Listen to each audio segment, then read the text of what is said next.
आज आपका class start होने वाला है। थ्योरी का सेक्शन है ये, रेशियो और प्रपोर्शन, अनुपात समानुपात। ये आपका रेवोल्यूशन मैथ है। और अगर आप प्रीवियस ईयर क्वेश्चन का तैयारी कर रहे हैं, प्रीवियस ईयर क्वेश्चन का प्रैक्टिस कर रहे हैं, तो आप इस क्वेश्चन को ज़रूर बनाना। तो चलिए इस क्लास में हम देखेंगे पूरा का पूरा थ्योरी। और एक बार आप अगर थ्योरी देख लेते हैं तो फिर आपको कोई प्रॉब्लम नहीं होने वाला है। तो चलिए देखते हैं हम पहला स्लाइड की ओर। तो सबसे पहले जानते हैं अनुपात क्या होता है। अनुपात की अगर बात करें तो अनुपात क्या होता है, जिसको आप भाग कहते हो, मतलब बांटना, भाग देना, तो उसी को हम क्या कहेंगे, यहाँ पे अनुपात कहेंगे। आपने देखा भी होगा कई बार अनुपात ए अनुपात बी, यहाँ पे जो दो बिंदु है, जो यहाँ पे डॉट डॉट है, तो इसको क्या कहते हैं, हम इसी को कहते हैं अनुपात। इंग्लिश में कहते हैं रेशियो। क्या कहते हैं, रेशियो। इंग्लिश में इसको क्या पढ़ेंगे, तो ए रेशियो बी। अरे क्या पढ़ेंगे, ए रेशियो बी। तो यहाँ पे इसको पढ़ेंगे ए अनुपात बी। अब देखो, इसी को हम और क्या लिख सकते हैं, इसी को हम, अनुपात का मतलब आपको यहाँ पे भाग समझना है। तो भाग का मतलब बटा होता है, तो ए बटा बी भी लिख सकते हैं। इसको क्या लिख सकते हैं, एक बटा, एक नहीं मतलब ए बटा बी। अब जस्ट कुछ एग्जाम्पल अगर हम उसका बात करें, तो जैसे आप ले सकते हैं 2:3। क्या ले लिए, 2:3। तो 2:3 को हम क्या लिख सकते हैं, 2/3 लिख सकते हैं। अनुपात मतलब समझ चुके होंगे कि अनुपात क्या होता है। अब देखिए कुछ और अनुपात का एग्जाम्पल आपको दिखाते हैं। ये सारे के सारे अनुपात होते हैं और उसको हम बटा के रूप में ऐसे लिख सकते हैं। जैसे अनुपात एक लेते हैं हम, P अनुपात Q। इसको क्या लिख सकते हैं, तो P अनुपात Q लिखेंगे, मतलब P/Q भी लिख सकते हैं। और इसका एग्जाम्पल ले लेते हैं 7:5।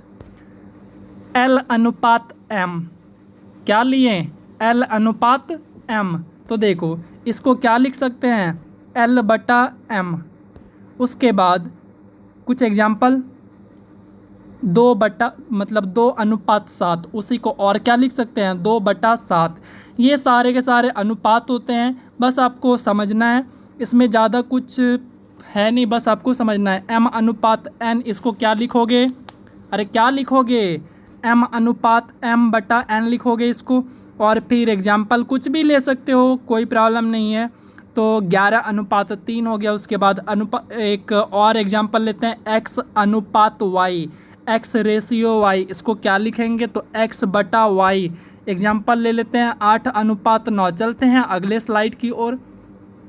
यहाँ पे हम लोग समझने वाले हैं समानुपात क्या होता है। अनुपात तो अब आप समझ चुके हैं, तो समानुपात क्या होते हैं आपने देखा होगा। देखो मैं आपको समझाता हूँ। जैसे देखो, आपने अगर ऐसे दो बिंदा है, तो ये अनुपात हो गया। और इसी के साथ 2 बिंदा और लगा दिया, मतलब अब यहाँ पे आप देखो 4 बिंदा लगा दिया, तो इसको कहते हैं समानुपात। क्या हो गया ये, समानुपात। तो समानुपात का मतलब आपको यहाँ पे क्या समझना है, इक्वल टू। क्या समझना है, मतलब ज़्यादातर इसका यूज होते हैं बराबर के लिए यूज करते हैं, इक्वल टू समझना है इसका मतलब। और अनुपात यानी ये जो 2 बिंदा, इसका मतलब क्या समझना है आपको, इसका मतलब आपको बटा समझना है। क्या समझना है, बटा, ठीक है, मतलब जिसको आप भाग कहते हो, ठीक है। तो चलिए अब देखते हैं हम इसके बारे में कुछ और जानते हैं। जैसे इसको आपके लिए मान लीजिए कोई एक समानुपात दिया हुआ है, यहाँ पे क्या लिखा हुआ है, A अनुपात B समानुपात C अनुपात D, ठीक है। अब देखो इसके लिए एक एग्जाम्पल लेते हैं। जैसे एक मिनट, चलो देखो यहाँ पे मैंने आपको क्या बताया था, अनुपात है। यहाँ पे ये जो 2 बिंदु हैं, ये तो अनुपात हैं।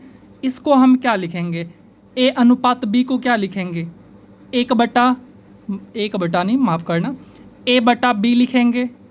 अभी अभी अनुपात में मैंने आपको समझाया था। और इसका मतलब ये जो समानुपात है, मतलब 4 गो बिंदु के बदले हम बराबर दे दिए, तो आपको बताया था बराबर लिख सकते हैं इसको। और यहाँ पे फिर से C अनुपात D, तो C अनुपात D को क्या लिखेंगे, C/D। तो बस यहाँ पे आप ये देखो कि हमने जो यहाँ पे लिखा ये सारा का सारा, मतलब A अनुपात B समानुपात C अनुपात D, इसको हम लिख सकते हैं A/B बराबर C/D। बस आप ये लिखने के लिए मतलब आप यहाँ पे इस पूरे जो समानुपात होते हैं, प्रपोर्शन होते हैं, इसका मतलब समझ चुके हैं अब चलिए देखते हैं हम आगे कुछ एग्जाम्पल है। जैसे हमारे पास एग्जाम्पल है, क्या है, 2:3 समानुपात 5:7। तो देखो इसको क्या लिखोगे, तो इसको लिखने के लिए 2/3 बराबर 5/7 यही तो लिखोगे, इसके अलावा तो ज़्यादा कुछ लिखना नहीं है। इसको आप अब जो है लिखने के लिए सीख चुके हैं। समानुपात का मतलब ऐसे ही होता है और समानुपात अब आप सीख चुके हैं। तो देखिए अब चलते हैं हम कुछ एग्जाम्पल जो कि आपके सामने है। 4:3 समानुपात 2:7। आप इसको जो है लिखिए और उसके बाद जो है आगे चलते हैं अगले स्लाइड पर। अगला स्लाइड जो है वो है तृतीयानुपाती। अब क्या करना है, आपको यहाँ पर से नोट बनाना है और एक छोटा सा डायरी लेना है। उस डायरी में क्या करना है, आपको ये सारे के सारे जो फार्मूला अब स्टार्ट हो रहे हैं उस फार्मूला को अच्छे से नोट डाउन करना है। क्या करना है, अच्छे से नोट डाउन करना है। तो देखो तृतीयानुपाती क्या होता है, तो सबसे पहले आपको मैं बता दूं, देखिए यहाँ पे जो तृतीयानुपाती हैं इसमें आपको 2 पद दिए रहेंगे। एक तो पहला ए होगा, दूसरा बी दिया रहेगा। यहाँ पे 2 पद दिया रहेगा। अब आप यहाँ जब देखेंगे तो यहाँ पे जो ये बी है और यहाँ पे जो ये बी है, ये दोनों ऑलवेज आपका सेम रहेगा, मतलब बिल्कुल हूबहू कॉपी रहेगा। अगर यहाँ पे बी के जगह 2 है तो यहाँ पे दूसरा बी के जगह भी यहाँ भी 2 होगा। ठीक है, तो यहाँ पे हमें वैल्यू जो निकालना है वो किसका निकालना है, ये समझने की बात है। तो हमें जो यहाँ पे वैल्यू निकालना है, एक्स का वैल्यू निकालना है। तो कैसे निकालेंगे, तो देखो यहाँ पे अगर हम बात करें ए अनुपात बी, इसको क्या लिखोगे आप, ए अनुपात बी को लिखोगे ए बटा में बी समानुपात मतलब बराबर। फिर इसको क्या लिखोगे, बी अनुपात एक्स को बी बटा में एक्स, यही तो लिखोगे, है ना। तो देखो यहाँ पे आप देखोगे तो क्रॉस मल्टीप्लाई होगा। क्या होगा, क्रॉस मल्टीप्लाई होगा। और जब आप क्रॉस मल्टीप्लाई करोगे तो यहाँ पे ये और ये आपस में मल्टीप्लाई हो जाएगा और ये आपस में मल्टीप्लाई हो जाएगा। मतलब हो गया ए एक्स बराबर बी स्क्वायर। लेकिन हमें तो x का वैल्यू चाहिए, तो x का वैल्यू अगर चाहिए तो क्या लिखना पड़ेगा, बी स्क्वायर अपॉन में a। तो अब देखो हम यहाँ पे देखते हैं जो बी स्क्वायर है हमारा, मतलब ये जो b है वो क्या है, वो हमारा सेकेंड पद है, दूसरा पद है। ठीक है, तो यहाँ पे आपको क्या करना है, b का स्क्वायर अपॉन में a का स्क्वायर अपॉन में a कर देना है, तो आपका तृतीयानुपाती निकल जाएगा। मतलब आपको जब भी बोले तृतीयानुपाती निकालने के लिए या तो आप प्रोसेस अप्लाई करिए या तो फिर आप डायरेक्ट फार्मूला याद रखिए। अरे क्या फार्मूला याद रखोगे, तो ये x बराबर बी स्क्वायर अपॉन ए। b कौन है, तो b है आपका दूसरा पद, a कौन है, तो a है आपका पहला पद। आप देख रहे हैं 1 नंबर पे है a, तो ये पहला पद, b जो है 2 नंबर पे है तो ये दूसरा पद हो गया। उसके बाद यहाँ पे आपका तृतीयानुपाती का फार्मूला आ चुका है। अब चलिए कुछ एग्जाम्पल देखते हैं। जैसे एग्जाम्पल है आपका 2:5 समानुपात 5:, व्हाट, मतलब व्हाट के जगह पे क्या आएगा। वहाँ पे तो ऊपर पे मैंने x माना था, आप यहाँ पे x y z Ram Shyam जो मानना है वो मान लो, कुत्ता बिल्ली गाय बकरी जो मानना है वो मान सकते हो, नो इशू। आपको यहाँ पे व्हाट का वैल्यू निकालना है, मतलब x का वैल्यू निकालना है। तो ये जो ऊपर पे फार्मूला है तृतीयानुपाती का, तृतीयानुपाती बराबर क्या होता है आपका, तो तृतीयानुपाती बराबर हो जाता है आपका बी स्क्वायर। बी के जगह कितना है, तो आप देख रहे हैं बी के जगह 5 है तो 5 का स्क्वायर करेंगे। उसके बाद अपॉन ए मतलब 2, तो 5 का स्क्वायर मतलब क्या हो गया, 5 गुना 5 और बटा 2 यानी 25/2 आपका यहाँ पे राइट आंसर। तो चलिए कुछ एग्जाम्पल है जिसको क्या करना है, आपको खुद से करना है। 4:3 समानुपात 3:, वाट, तो इसको आपको खुद से करना है। तो चलिए अगले स्लाइड पे चलते हैं और अगला थ्योरी है आपका चतुर्थानुपाती। चतुर्थानुपाती का जो कॉन्सेप्ट होता है इसको समझते हैं थोड़ा अच्छे से। तो देखिए यहाँ पे आपको सवाल में दिया रहेगा, सवाल में जब भी आप देखेंगे तो आपको जो है वहाँ पे 3 पद दिया रहेगा। कितना पद दिया रहेगा, 3 पद। आप देखेंगे a दे देगा आपको, यहाँ पे b दे देगा आपको और ये c दे देगा आपको, और चौथा पद यहाँ पे जो x है ये आपको हमेशा निकालने को बोलेगा।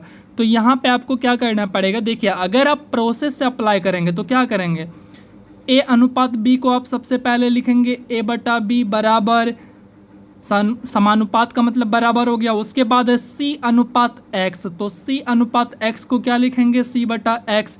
तो फिर यहाँ पे आप कोना कोनी गुना करेंगे और x का वैल्यू निकालेंगे, और जब x का वैल्यू निकालेंगे तो x बराबर आपके पास निकल के आएगा b गुना c/a।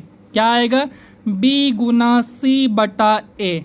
मतलब देखो आप यहाँ पे ये जो b आप देख रहे हो, ये जो b है ये b दूसरा पद है, a पहला पद है और c जो है तीसरा पद है, चौथा पद आपको निकालने बोल रहा है। तो देखो यहाँ पे आपको लिखा हुआ ये भी मिल सकता है, दूसरा पद गुना तीसरा पद बटा पहला पद, ऐसा भी मिल सकता है बुक में। तो आप क्या करो, जैसे आपको याद रखना वैसे याद रख लो, और ये कॉन्सेप्ट बस आप बेसिक भी याद रखो, एंड फार्मूला से ज़्यादा बेटर होगा, आपको टाइम भी बचत होगा। तो चलिए इसको क्या लिखना है, हमको x का वैल्यू निकालने के लिए हमें करना पड़ेगा b into C upon a। कुछ एग्जाम्पल 2:5:7 वाट मतलब यहाँ पे आप कुछ भी मान लो। तो चलो मैं वाट की जगह छोटुआ मान लेता हूँ। तो छोटुआ का वैल्यू निकालना है, अगर छोटुआ का वैल्यू निकालना पड़ेगा तो हमें क्या करना पड़ेगा, यहाँ पे x बराबर 5 गुना 7, क्यों, b गुना c, और बटा में ये जो बटा है ये पूरे के लिए, 5 के लिए भी है 7 के लिए भी है, तो बटा में 2 यानी a। तो यहाँ पे हो गया हमारा 35/2 आंसर हो गया। तो कुछ और एग्जाम्पल है 4:3, समानुपात 5:8, इसका आपको वैल्यू खुद से निकालना है। तो चलिए और भी कुछ है थ्योरी में, तो उसको सीख लेते हैं। एक होता है मध्यानुपाती। क्या है, मध्यानुपाती। मध्यानुपाती का मतलब हो गया मध्य का अनुपात निकालना। तो देखो मध्यानुपाती में आप देख रहे हैं मध्य का जो पद है वही गायब कर दिया। तो यहाँ पे इसको निकालने के लिए हमें क्या करना पड़ेगा, सबसे पहले तो ये जो आप जो लिखते थे, कैसे लिखते थे, a अनुपात x है तो a/x लिखोगे बराबर फिर x/b, यही तो लिखोगे x/b। फिर आप कोना कोना गुना करेंगे तो आपके सामने क्या निकल के आएगा, आपके सामने निकल के आएगा x² बराबर ab, और हमें तो x का वैल्यू चाहिए। तो x बराबर क्या हो जाएगा, ये जो स्क्वायर है राइट साइड में आके वो रूट बन जाता है, तो ये √√ab हो गया। यही तो हो गया। आप चाहो तो इसका स्क्रीनशॉट ले सकते हो, और वरना जो है आप यहाँ पे ये ध्यान देना, ये जो रूट है a और b दोनों के ऊपर है, इस बात का ध्यान रहे।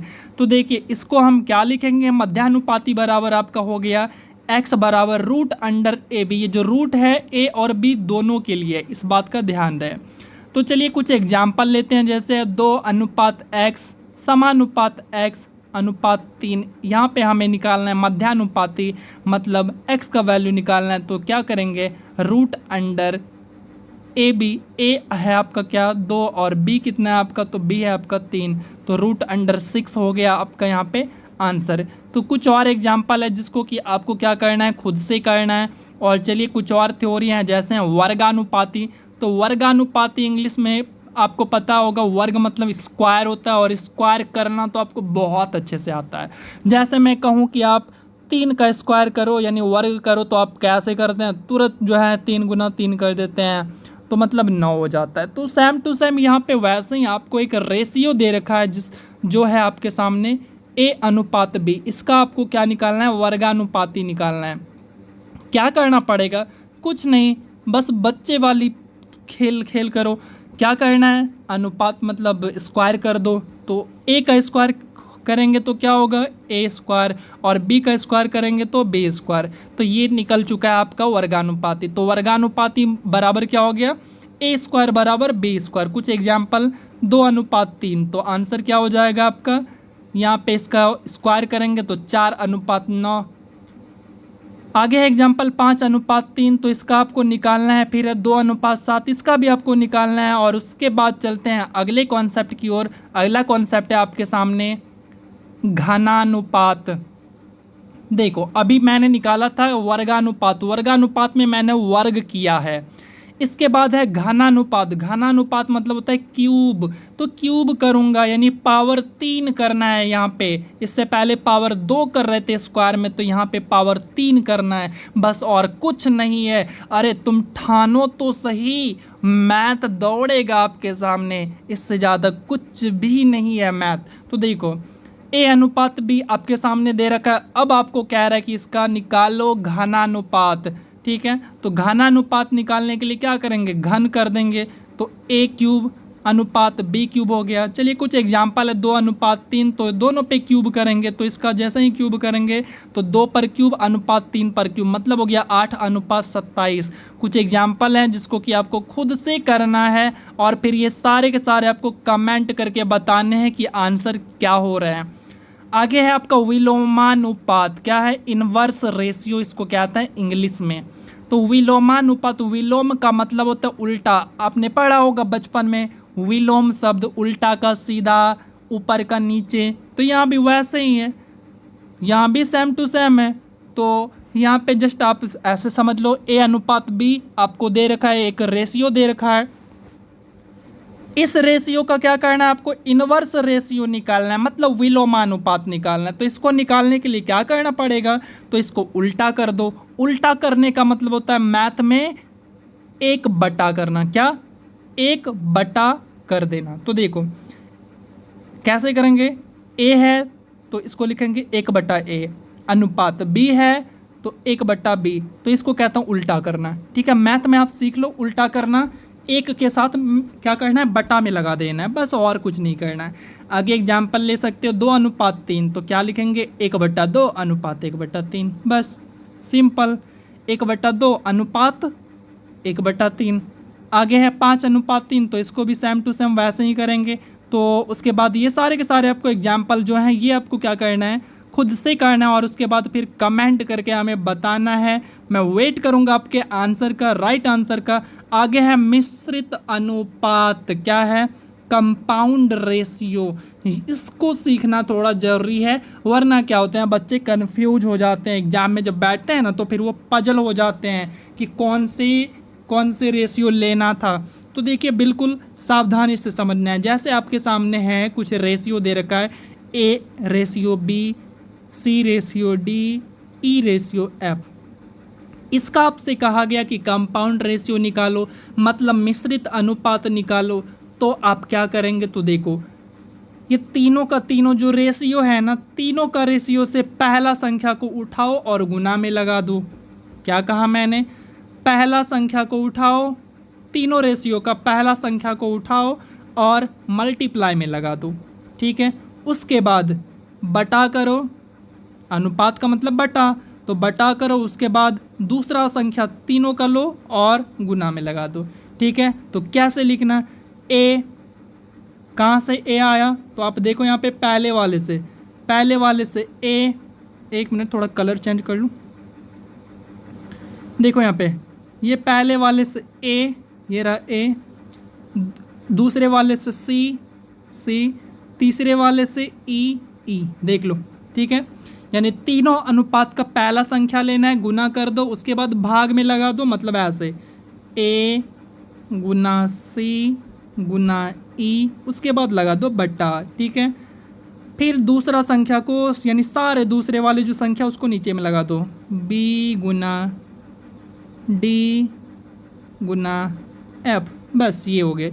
इसी को कहते हैं, क्या कहते हैं, मिश्रित अनुपात कहते हैं। तो चलिए एग्जाम्पल भी ले लें, और एग्जाम्पल है आपके सामने, क्या है, तो यहाँ पे जो एग्जाम्पल है आपके सामने 2:3, उसके बाद दूसरा रेशियो है 5:3। इसका निकालना है मिक्स फ्रैक्शन, तो सॉरी मिक्स फ्रैक्शन नहीं, इसका निकालना है आपको मिक्स कंपाउंड रेशियो निकालना है। तो क्या करना पड़ेगा, 2 गुना 5, इस वाले रेशियो का पहला संख्या, इस वाले रेशियो का पहला संख्या, बटा इस वाले का दूसरा और इस वाले का दूसरा, 3 गुना 3, बराबर हो गया 10 बटा में 9। तो ये हो गया आपका पूरा का पूरा राइट आंसर। और उम्मीद करते हैं आपको समझ में आया होगा थ्योरी। और एक से 2 थ्योरी और भी हैं जो कि मैं अगली वीडियो में आपको जल्द ही समझाऊंगा। और आपका जो है रेलवे लुसेंट मैथ अब ये कंटिन्यू रहेगा और मैं कोशिश कर रहा हूँ कि आपका जो ये 2018 का रेलवे ग्रुप डी का जो क्वेश्चन पूछे हुए हैं मैथ के क्वेश्चन, मैं उसको आपको प्रैक्टिस करा दूं। उसके लिए मैं थोड़ा सा ट्राई कर रहा हूं, लेकिन थोड़ा सा इशू हो जाता है, नेटवर्क का इशू या फिर थोड़ा घरेलू प्रॉब्लम होने की वजह से मैं थोड़ा लेट हो रहा हूं। बट मैं आपको करा दूंगा, सारे के सारे टाइम से करा दूंगा। सो आप सभी अपना सपोर्ट दिखाना और उम्मीद करते हैं आपकी पढ़ाई अच्छी चल रही होगी। सो आपको वीडियो कैसा लगा तो हमें कमेंट करके ज़रूर बताना।